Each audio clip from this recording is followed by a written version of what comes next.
Dass es keinen Stopp oder keinen Boykott von Rüstungsgütern gibt, das hat ja hier auch der Bundeskanzler heute noch mal deutlich gemacht, sondern, das war mein Eingangsstatement, wir halten uns an das Gesetz. Hey Leute, schön, dass ihr wieder da seid. Heute schauen wir uns mal ganz genau an, wie Annalena Baerbock sich im Bundestag verstrickt hat. In ihrer Rede sagt sie doch tatsächlich, dass Deutschland regelmäßig Waffen nach Israel liefert. Aber haltet euch fest, bei einem Bürgerdialog behauptet sie noch, dass man nur etwas stoppen kann, wenn man es erstmal geliefert hat. Diese Widersprüche sind einfach unglaublich. Es wird immer offensichtlicher, wie wenig Respekt unsere Politiker vor uns haben und wie verlogen sie eigentlich sind. Bleibt dran, das wird spannend. Auf geht's! Die Kreuze klar für die AfD, ja, das ist wunderbar. Wir schützen unser Land, das ist unser Ziel. Mit blauem Herzen geht's nach Brüssel mit viel Stil. Vielen Dank, die richte ich auch an die Frau Außenministerin. Frau Außenministerin, wir haben in der vergangenen Woche über den 7. Oktober des vergangenen Jahres debattiert. Dort hat Friedrich Merz Folgendes gesagt. Ich zitiere: Lassen Sie mich dazu ein sehr konkretes Beispiel nennen. Seit Wochen und Monaten verweigert die Bundesregierung die Erteilung der Exportgenehmigung für zum Beispiel Munition und sogar für die Lieferung von Ersatzteilen für Panzer nach Israel. Zitat Ende. Sie, Frau Ministerin, haben daraufhin gesagt, diese Aussage sei falsch. Was genau ist daran falsch?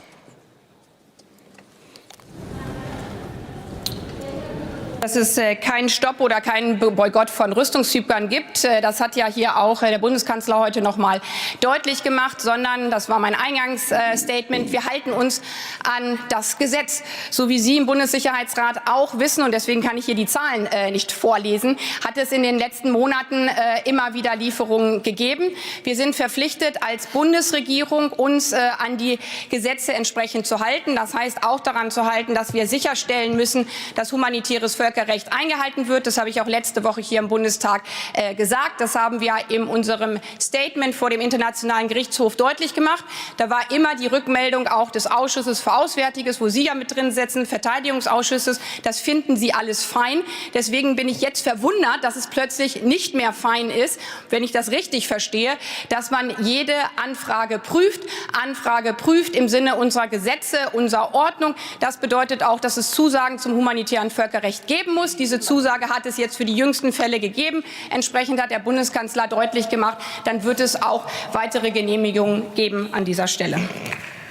Sie haben das Wort zur Nachfrage. Ja, vielen Dank. Das beantwortet meine Frage nicht. Es geht nicht darum, was wir fein finden, sondern Herr Merz hat gesagt, dass die Bundesregierung seit Wochen die Genehmigung von Rüstungsexporten von Munition verweigern würde.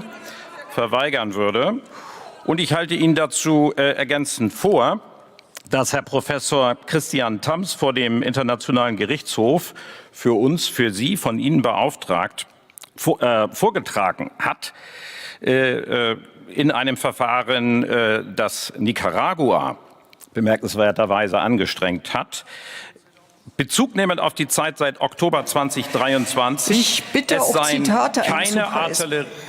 Es sei keine Artilleriemunition, überhaupt keine Munition oder anderes Kriegswaffenmaterial geliefert worden, was in Gefechten eingesetzt werden könnte. Wie passt das jetzt mit Ihren Aussagen zusammen, Frau Ministerin? Sie fragen jetzt eine gewisse Art und die Aussage von Ihrem Fraktionsvorsitzenden, es wird gar nichts mehr geliefert. Das sind ja nun zwei absolut unterschiedliche Paar Schuhe. Die Erklärung der Bundesregierung vor dem EuGH war ja schon ein bisschen her.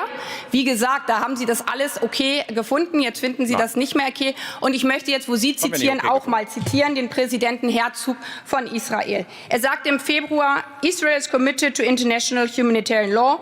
We do not have a war with the citizens of Gaza. We have have a war with Hamas.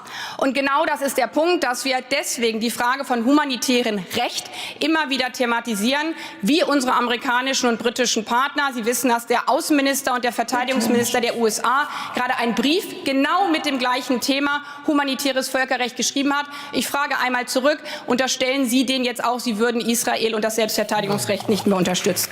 Noch sind wir nicht in der Regierung, aber dann beantworten wir. Zu einer Nachfrage hat der Kollege Laschet das Wort. Armin Laschet fragt ebenfalls für die Union.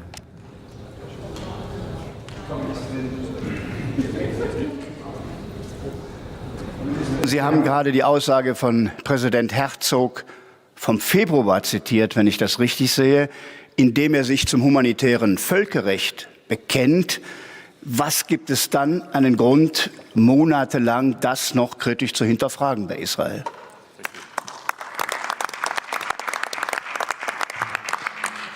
Also eigentlich wissen Sie das ja alles, weil Sie selber ja beim Bundessicherheitsrat saßen, jedenfalls Ihre Partei und Ihre Fraktion.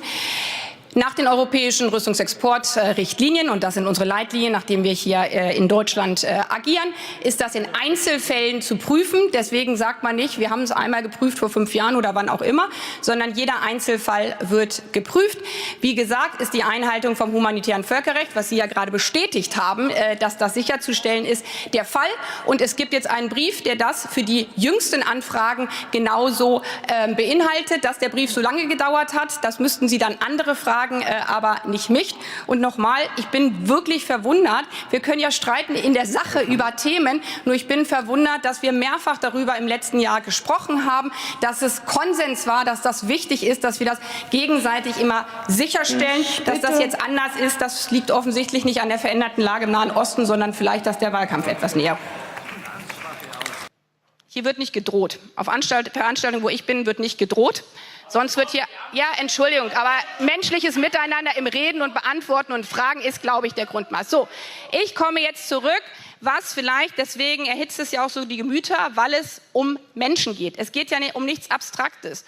Und deswegen ist meine Art eben nicht zu sagen, ich muss mich zwischen israelischen Kindern entscheiden oder palästinensischen Kindern, sondern ich sehe immer wieder die Kinder auf beiden Seiten. Und was ich Ihnen versuchen wollte zu antworten, ist, dass in der Also wollen Sie jetzt eine Antwort haben oder nicht? Sonst können wir das Thema beenden und ich antworte überhaupt nicht mehr. Ich komme auch zu den Waffenlieferungen, wenn Sie mir einfach mal die Chance geben könnten, 1 Minute am Stück zu reden.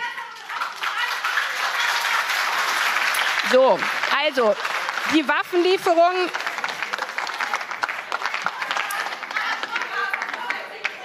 Man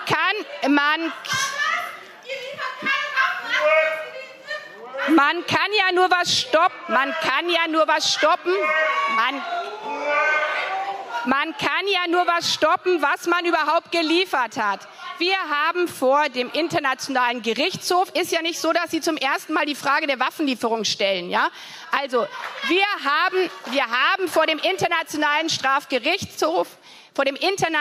Gerichtshof, wo uns Nicaragua bekanntermaßen, deswegen sage ich das ja nicht zum ersten Mal, dass wir über dieses Thema reden, da haben wir deutlich gemacht, was geliefert worden ist und was nicht geliefert worden ist.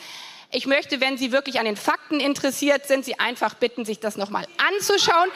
Wenn wir gar keine Waffen geliefert haben, die in Gaza zum Einsatz kommen, um Kinder zu töten, kann ich diese Waffenlieferung auch gar nicht stoppen, wenn wir sie gar nicht geliefert haben. Und wenn man diese Realität nicht annehmen will, wenn man diese